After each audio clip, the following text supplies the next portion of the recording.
என்னடி அவருக்கு பிரச்சனை? 3 வருஷமா உருகி உருகி லவ் பண்ணிட்டு இப்ப வந்து வேணா பேசாதன்னு சொன்னா சைலண்டா விட்டுட முடியுமா? உன்னை பத்தி கொஞ்சமாவது யோசி பார்த்தாரா? நீ கால் பண்ண, நான் என்னன்னு கேக்குறேன். நீ கால் பண்ண. என் நம்பரை பிளாக் பண்ணி வச்சிருக்காண்டி. என்ன பிடிக்கல மனசு வந்து சொல்லிக்க மாட்டேன், எனக்கு தெரியும். ஆனா ஏன் இப்படி பேசினா, எதனால என்ன அவாய்ட் பண்றான்னு தெரியாம எனக்கு அப்படி பைத்தியம் பிடிக்குது ராஜி. அவர் இந்த மாதிரிலாம் பண்ற ஆள் இல்லையே. ஏதோ நடந்திருக்கு மகா, அது என்னன்னு எப்படியாவது நம்ம தெரிஞ்சுக்கணும் மகா. உனக்கு ஞாபகம் இருக்கா? காலேஜ் ஜாயின் பண்ணும்போது ஃபர்ஸ்ட் டே அப்போ 3rd இயர்ல இருந்து ஒரு பையன் வந்து நம்மள ரேக் பண்ணானே. அவன் பேர் கூட ஏதோ சூர்யா. அவன் நம்பர் வச்சிருக்கியாடி? இருக்கு. ஆனா கார்த்திக் இப்பெல்லாம் அவங்க கூட பேசுறது இல்லையே. இது வரைக்கும் பேசலன்னா என்ன, இதுக்கப்புறம் போய் பேசட்டும். நீ கால் பண்ண.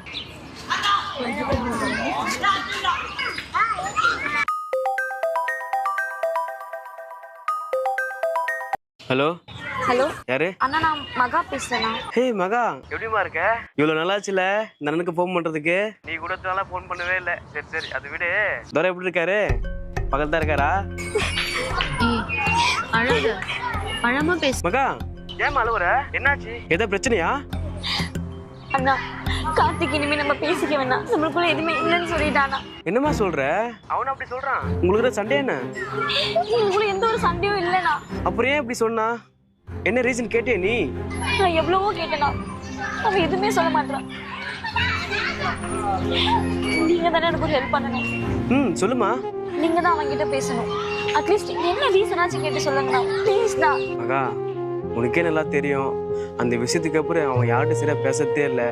இப்போ போய் நான் கேட்ட மட்டும் சொல்லுவேன்னு நினைக்கிறியா? ப்ளீஸ்ண்ணா, எனக்காக போய் பேசுங்க. உங்களை விட்டா எனக்கு கேட்டு சொல்ல வேறு யாருமே இல்லை.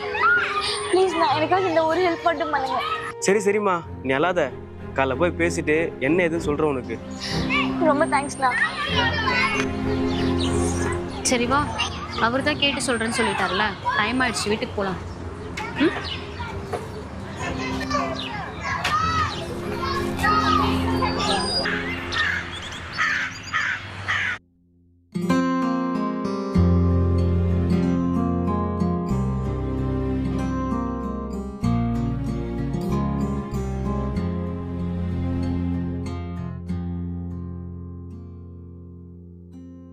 மச்சான், நல்லா இருக்கேடா? ஐயர்ரா, உன்னை யார் அங்கே வர சொன்னது? உங்கள் மூஞ்செல்லாம் மொழி கூட தான் எல்லாத்தையும் விட்டுட்டு தனியாக வந்து நிற்கிறேன். ஏன் பண்ணதெல்லாம் பத்தலையா? என் கண்ணு முடியே நிற்காதா, மரியாதை கிளம்புது. ஏய் மச்சான், இன்னும் உனக்கு என் மேலே கோவம் போலேடா. என்ன 4 அடி கூட அடிச்சுக்கடா. நீ மூஞ்சஸ் மாதிரி பேசாத. பா சாமி, போதும்டா. இப்படி நடிச்சா நம்ப வச்சா எந்த நாளுமே கொண்டு விட்டுறீங்க. ஏன் வேற எதுவும் பாக்கி இருக்கா? ஏய் கார்த்தி, ஏன்டா அப்படி பேசி கஷ்டப்படுத்துற? நீங்க பண்ண வேலைக்கு வேற எப்படி பேச சொல்ற? டேய், அன்னைக்கு அவ இப்படி பண்ணுவான்னு சொல்லிட்டு எதிர்பார்க்கவே இல்லை மச்சான். எதோ விளையாட்டுத்தனமா தான் சொல்றான்னு சொல்லிட்டு அது பெருசா எடுத்துக்கலடா. எப்படி பெருசா எடுத்துருப்பீங்க? எல்லாம் ஒன்னா சேர்ந்து தானே பிளான் பண்ணி பண்ணீங்க. அப்புறம் எப்படி பெருசா தெரியும்? மரியாதை எங்களுக்கு கிளம்பி கண்ணு முடியே நிக்காத. சரிடா, நான் போயிடுறேன். நான் கேட்கறது பத்தி பதில் சொல்லு. மகா உங்களுக்கு என்ன பிரச்சனை? ஏன் அவளை அவாய்ட் பண்ற? அது உனக்கு தேவையில்லாத பிரச்சனை. அது எங்க 2 பேரோட பர்சனல். அதுக்கு நீ யாரா? டேய், மகா என் தங்கச்சி மாதிரி. ஒரு அண்ணனா கேட்குற உண்மை எல்லாமே எனக்கு இருக்கு. அவனால தப்பு பண்ணா? ஓ, அவ வந்துட்டாளா? அவதான் உன் எக்ஸ் ரம்யா. எல்லாம் தெரிஞ்ச மாதிரி பேசாத. அன்னைக்கு என்ன நடந்தது தெரியுமா?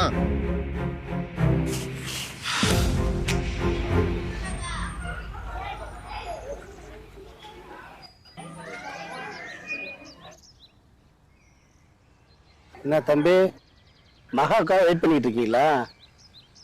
நீங்க யார் சார்? கொஞ்ச நாளா பசங்க சொன்னாங்க மகா யாரு கூட பைக்ல ஊர் சுத்துறான்னு. நான் கூட நம்பல. ஆனா இந்த பார்க்ல பார்க்கும்போது தான் தெரியுது. அவ கையை பிடிக்கிறது என்ன, சாப்பாடு ஊட்டி வர்றது என்ன, மடியில படுக்க வச்சு கொஞ்சுறது என்ன. என்ன பேர் லவ் பண்றீங்களா? நீங்க ஏன் சார் அதை கேட்கறது? முதல்ல என் பேரு சுந்தரம். நான் மகாவோட சித்தப்பா.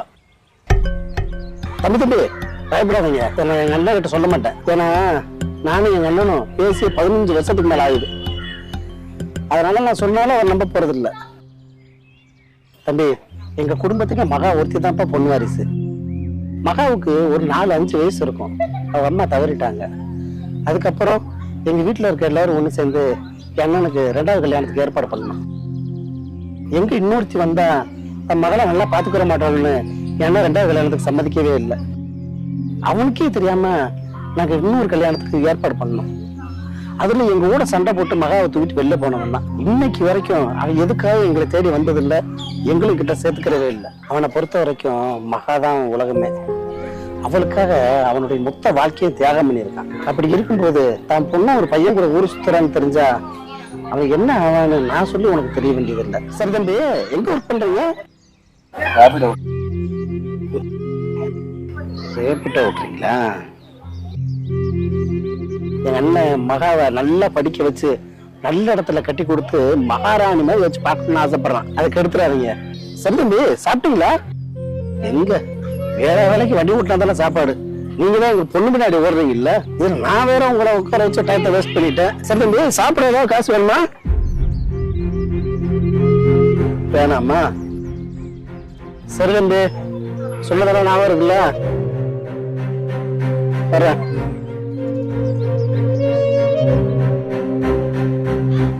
சாரிடா மச்சான், நான் இப்படிலாம் பேசினாதான் நீ உண்மையை சொல்ல நினச்சேன்டா. சாரிடா.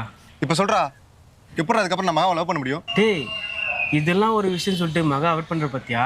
ஆனால் அதெல்லாம் ரொம்ப தப்புடா. எவ்வளோ ஃபீல் பண்ணுறா தெரியுமா? இப்போ நான் ஃபீல் பண்ணலையா? உன்னை எனக்கு பிடிக்கலடி அப்படின்னு சொல்லும்போது நான் பட்ட வழி எனக்கு தான் அப்பதான் தெரியும். அப்பவே நான் செத்துட்டேன். என்னால் அவகிட்ட ஒரு நாள் கூட பார்க்காம பேசாமல் இருக்க முடியும்னு அவளுக்கு நல்லா தெரியும். என் தலையெழுத்து பிடிச்சவங்க யாரும் என் கூட இருக்க மாட்டாங்க போல. முதல்ல எங்க அப்பா அம்மா என்னை விட்டு போனாங்க. இன்னைக்கு எல்லாமே மகா தான் நினைச்சிருந்தேன். இப்ப அவளும் என் கூட இருக்க மாட்டா. டேய் கார்த்தி, நீ எடுத்த முடிவு எவ்வளோ முட்டாள்தனம் தெரியுமா உனக்கு? நீ வாடா, உங்கள் அப்பாட்ட நான் பேசுகிறேன். இந்த மனுஷன் தன் பொண்ணு தான் உலகம் நினச்சி வாழ்ந்துட்டு இருக்காரு மச்சான். அவரை போய் இத்தனை நாளா நான் ஏமாத்துறான்னு நினைச்சாலே உடம்புலாம் கூசுது மச்சான். எனக்கு நீ ஒன்று பண்றியா? தயவு செய்து இந்த விஷயத்த மகாட்டியோ அவங்க அப்பா கிட்டே யாரையும் சொல்லிடாத. அவளாவது நல்லா இருக்கட்டும். சரி மச்சான், நான் யார்கிட்ட எதுவும் சொல்ல மாட்டேன். அதை விடு. சரி, நீ சாப்பிட்டியா? சரி வா, சாப்பிட்டு போகலாம். வா வா.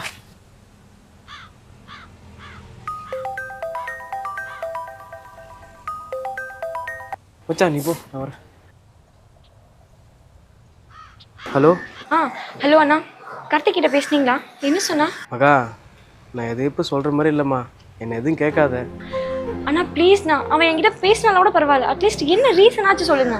அம்மா, நீ என்னை அண்ணன் கூப்பிடுறதுனால நான் ஒன்றே ஒன்று சொல்கிறேன் கேளு. சொல்லுங்கண்ணா.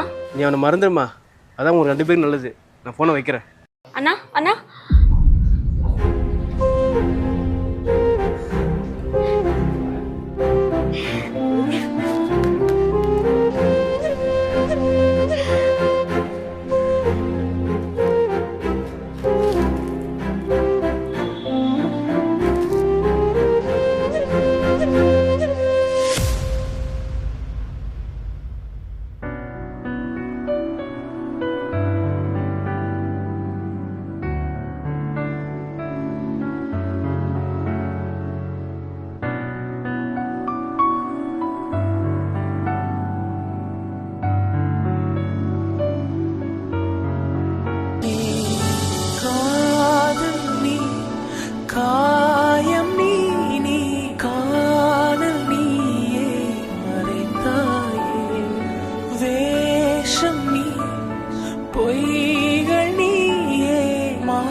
பா, எவ்வளோ நாளாச்சுல இப்படி ஒன்றா உட்காந்து நம்ம சறுக்கடிச்சு. இந்தா குடி, ஃபுல்லாக குடிக்கிற.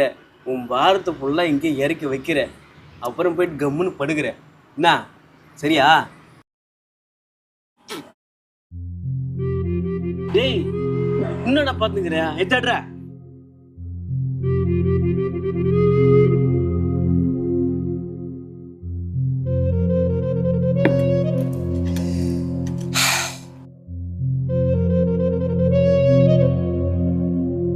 நான்லாம் பிறந்திருக்கவே கூடாது மச்சான். என்னால யாருக்கும் எந்த சந்தோஷத்தையுமே கொடுக்க முடியல. நான் யாரெல்லாம் என் வாழ்க்கை முழுக்க இவங்க மட்டும் போதும்னு நினைக்கிறனோ அவங்க எல்லாம் என்னை பாதியிலே விட்டு போயிடுறாங்க. என் மகாவை மறந்து ஒரு நாள் கூட தூங்கவே முடியல. என் மனசு படுற தவிப்பு எனக்கு மட்டும்தான் தெரியும். மகா பாவம் மச்சா, அவளை ரொம்ப கஷ்டப்படுத்திட்டேன்டா. அவ அடிக்கடி சொல்லுவா அவ படுற கஷ்டத்திலிருந்து நான் தான் வெளியில கூட்டு வந்துட்டேன்னு. இப்ப அதே இடத்துல அவளை கூட்டு போய் நிக்க வச்சுட்டேன்டா.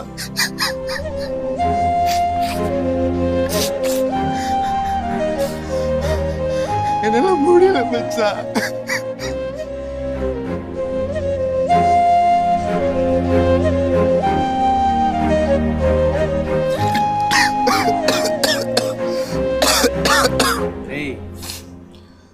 கூட 100 வருஷம் வாழணுன்னு எவ்வளோ கணக்கான் இருப்பான் மகா. எல்லாத்தையும் போட்டு உடைச்சிட்டடா. அதான் லவ்வாடா. ஒன்னா கூட சேர்ந்து வாழ்றது மட்டும் லவ் இல்லடா. நம்ம பிடிச்சவங்க நல்லதுக்காக அவங்கள விட்டு வேலைக்கு போறதும் லவ் தான். அதெல்லாம் ஒன்றும் புரியாது. ஒருத்தர் பிடிக்காம வேலைக்கு போனா கூட அவ்வளோ பெரிய வழி இருக்காது. ஆனா லவ் இருந்து நம்ம கூட உள்ளவங்களுக்காக நம்ம சேர முடியாம போற வழி இருக்கு, அது சாவர வரைக்கும் போவாது.